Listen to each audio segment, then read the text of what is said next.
स्वागत है दोस्तों आपका हमारे YouTube चैनल निवेश टिप्स में। दोस्तों आज हम IDBI के एक ऐसे फंड को रिव्यू करेंगे जिसके अंदर अगर आप एक बार पैसा जमा कर देते हैं तो ये आपको दो बेनिफिट्स एक साथ देता है। पहला बेनिफिट तो ये कि जो भी पैसा आप जमा करेंगे उस पर आपको FD RD के कंपैरिजन में लगभग 2 गुने के आसपास रिटर्न्स मिलेंगे। दूसरा बेनिफिट ये है दोस्तों कि इसके अंदर एक मुश्त पैसा जमा करके आप मंथली बेसिस पर कुछ विड्रॉवल लगा सकते हैं। तो कितना विड्रॉवल लगा सकते हैं हम, कितना पैसा जमा करने के बाद में, और कैसे हमें एक फ़ंड सेलेक्ट करना चाहिए, किन किन बातों का हमें ध्यान रखना है ताकि हमारी कैपिटल पर किसी भी तरह का कोई इम्पैक्ट ना पड़े, इन सारी बातों को मैं आपको इस वीडियो में डिस्कस करूंगा। सबसे पहले दोस्तों जान लेते हैं उस फंड का नाम जिसके बारे में हम दोस्तों SWP यानी कि सिस्टमेटिक विड्रॉवल प्लान के बारे में बात करेंगे।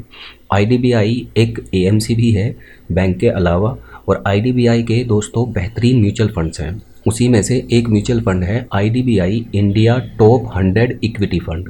IDBI India top 100 equity fund वो इक्विटी फंड है जो देश की टॉप 100 कंपनीज के अंदर अपना पैसा लगाता है, जैसे HDFC bank, Reliance industry, ICICI bank, Infosys, HDFC, TCS, axis bank, L&T, Kotak bank, state bank of India जैसी दिग्गज कंपनीज के अंदर ये अपने पैसे को इन्वेस्ट करते हैं। अब इस फंड के अगर हम ओवरऑल रिटर्न की बात करें तो इसका ओवरऑल रिटर्न जो है जब से ये फंड शुरू हुआ है तब से लेकर आज तक इसने दोस्तों 14.92% के रिटर्न्स दिए हैं।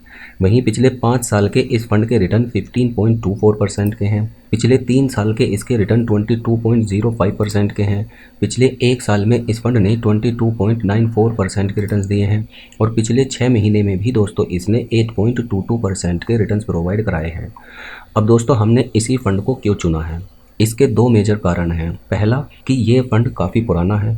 दूसरा, ये फंड लार्ज कैप कैटेगरी का है। इसके अंदर दोस्तों फ्लक्चुएशन मिड कैप और स्मॉल कैप म्यूचुअल फंड के कंपैरिजन में बहुत कम होती है।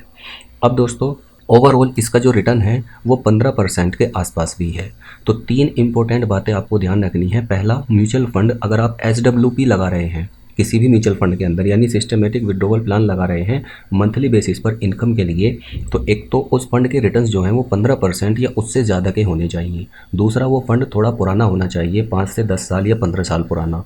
तीसरी इंपॉर्टेंट बात यह है दोस्तों कि वो फंड उस कैटेगरी से बिलोंग करता हो म्यूचुअल फंड की जहाँ पर ज़्यादा फ्लक्चुएशन ना हो, जैसे स्मॉल कैप के अंदर ज़्यादा फ्लक्चुएशन होती है। अब दोस्तों मान लीजिए आपने 1 लाख रुपए का इन्वेस्टमेंट किया। वैसे आप मिनिमम 5000 रुपीज़ का इन्वेस्टमेंट कर सकते हैं और मैक्सिमम आप जितना चाहें उतना इन्वेस्टमेंट कर सकते हैं। अब मान लीजिए आपने इस फंड के अंदर दोस्तों 1 लाख रुपए का इन्वेस्टमेंट किया। मैं और भी बड़े अमाउंट पर दोस्तों कैलकुलेशन करके आपको बताऊँगा। और आपको दोस्तों अब 1 लाख रुपये के अगेंस्ट विड्रॉवल कितना लगाना है, ये भी एक इम्पोर्टेंट बात है।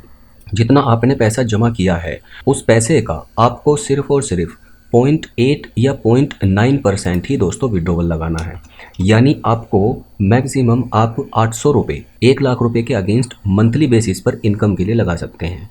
और जिस तरह के इस फंड ने रिटर्न्स दिए हैं 14.92% के, तो अगर आने वाले टाइम में ये हमें 14% के रिटर्न्स भी देता है तो 5 साल के बाद में सिनेरियो क्या होगा। 1 लाख रुपए जो टोटल हमने इन्वेस्टमेंट किया, फाइनल वैल्यू जो हो जाएगी हमारी 1 लाख रुपए से बढ़कर वो 1,25,000 रुपये होगी, और टोटल विड्रॉवल 800 रुपये प्रति मंथ के हिसाब से 5 साल तक जो हमें मिलेगा वो 48,000 रुपये होगा। तो यहाँ आप दोस्तों गौर कर सकते हैं कि आपको डुअल बेनिफिट्स यहाँ पर देखने को मिले हैं। पहला बेनिफिट कि आपके फंड में भी ग्रोथ देखने को मिली है जो कि FD के बराबर है या FD से ज़्यादा लगभग इसके अंदर ग्रोथ देखी गई है। दूसरी दोस्तों इसके अंदर जो सबसे बड़ा एडवांटेज है वो ये है कि जितना पैसा आपने जमा किया उसका लगभग आधा पैसा आपको मंथली इनकम के रूप में मिल चुका है ऑलरेडी।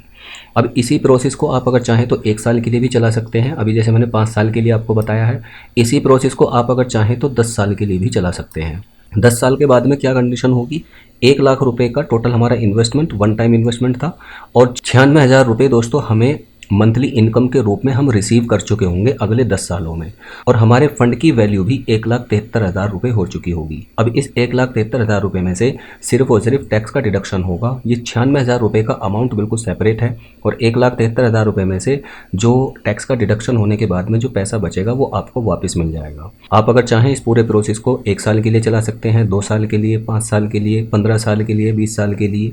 अब अगर हम 15 साल की बात करें तो 15 साल में टोटल इन्वेस्टमेंट तो हमारा 1 ही लाख रुपए था, लेकिन उसके अगेंस्ट जो मंथली इनकम हम पा चुके होंगे वो 1,44,000 रुपये की है, और फाइनल वैल्यू यानी 1 लाख रुपए हमारा बढ़कर 2,66,000 रुपये हो चुका होगा। अब मान लीजिए आपके पास में है सपोज 10 लाख रुपए, 10 लाख रुपए पर आप विड्रॉवल कितने का लगाएंगे, 8,000 रुपये प्रति मंथ का। तो उस हिसाब से भी अगर हम 15 साल बाद कैलकुलेशन करके देखें तो 10 लाख रुपए बढ़कर हमारे 26,65,000 रुपये हो सकते हैं, और 14,40,000 रुपये का हम विड्रॉवल कर चुके होंगे। तो यहाँ आप इस चीज़ को दोस्तों गौर से देख सकते हैं कि आपको एक साथ 2 बेनिफिट्स देखने को मिल रहे हैं। अगर इसी प्रोसेस को मान लीजिए आप चलाते हैं अगले 25 सालों तक, तो 25 साल में टोटल विड्रॉवल 8,000 रुपये प्रति मंथ के हिसाब से जो आप कर चुके होंगे, यानी कि जो मंथली इनकम आपको हो चुकी होगी वो 24 लाख रुपए की होगी, और फाइनल वैल्यू भी 10 लाख रुपए से बढ़कर आपकी 79 लाख रुपीज़ हो चुकी होगी। अभी 79 लाख रुपीज़ में से आपको सिर्फ और सिर्फ दोस्तों टैक्स का डिडक्शन होगा, बाकी अमाउंट आपके अकाउंट में क्रेडिट होगा, और 24 लाख रुपए की इनकम दोस्तों आप ऑलरेडी कर चुके होंगे।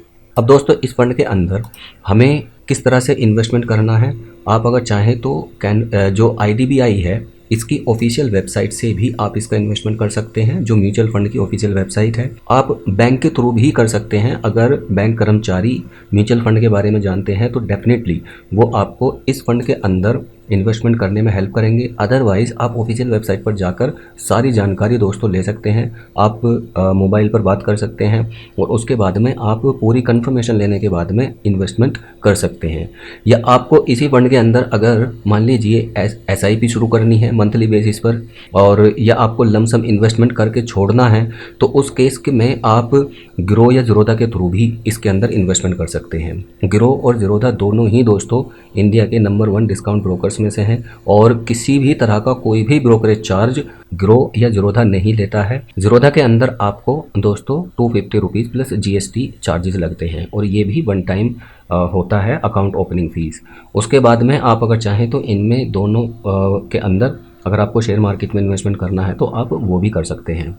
सिंपल प्रोसेस है, ऑनलाइन आपको दोस्तों अकाउंट ओपन करना है, और किसी भी तरह का इसमें कोई बड़ा गेम नहीं है, यानी किसी भी तरह के कोई हेडेक नहीं है। आप इजीली KYC डन करने के बाद में अपना अकाउंट ओपन कर सकते हैं, और इसके अलावा आपके पास में आधार कार्ड, पैन कार्ड और नेट बैंकिंग की फैसिलिटी होनी चाहिए। अगर ये तीनों चीज़ें आपके पास में हैं तो आप ऑनलाइन अकाउंट ओपन कर सकते हैं, यानी डीमैट अकाउंट ओपन कर सकते हैं, और फिर SIP या लमसम में इन्वेस्टमेंट भले चाहे आप IDBI India top 100 equity fund के अंदर करें या किसी दूसरे म्यूचुअल फंड के अंदर करें, आप इन्वेस्टमेंट कर सकते हैं। धन्यवाद।